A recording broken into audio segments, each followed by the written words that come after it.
fundamental research versus applied research, short-term versus long-term. I grew up in academia. I also worked for some period of time at Bell Labs. I was at Microsoft Research for a while, HP Labs. There were once upon a time in the US, IBM Research, Bell Labs. There were small pieces of these organizations that did fundamental research, and amazing things came out of these places in the long term. You can't build applied projects without having the underlying fundamental research, but the time scale is different. You need institutions such as INSAIT that can do the long-term fundamental research. You cannot predict what the outcomes are going to be in terms of technology, business opportunities, and so on, but you can be sure there will be some, and they will be incredibly profitable, but they're unpredictable. So you need to give people the freedom to do the basic research, curiosity-driven research, and the fruits will follow. We don't understand how these large language models and machine learning systems work, and we kind of need understanding to be able to decide whether what they're producing is truth or it's made up, essentially. And I think this is a big challenge going forward. I think we need humans in the loop.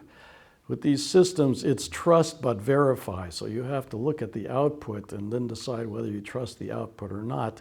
And we need some kind of mechanisms, be it human or some other kind of artificial intelligence, to help us determine why these systems are behaving the way they do. I mean, we need insight. We don't have insight.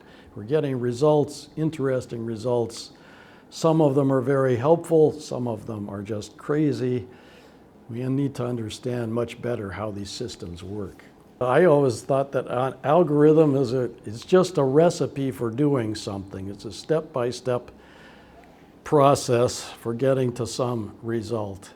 But algorithm has come to mean something much broader. It refers to all these systems that make decisions, take human beings out of the loop in doing certain kinds of evaluations. And it's kind of an embarrassment to me because algorithm means something different to me. But I think we need to be very careful with these systems. Again, I say trust but verify. These systems can help us tremendously in speeding up certain kinds of tasks, but we need some kind of human interface, some kind of human verification layer in order to best use these systems. And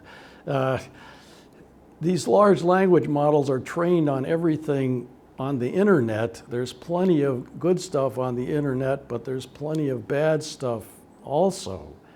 So we need some extra layer of protection to produce quality results. And I think everyone is facing this challenge now. This is one of the big challenges of these systems going forward. We need to be very careful. We don't understand the consequences. We get lots of unintended side effects, many of which are not so good.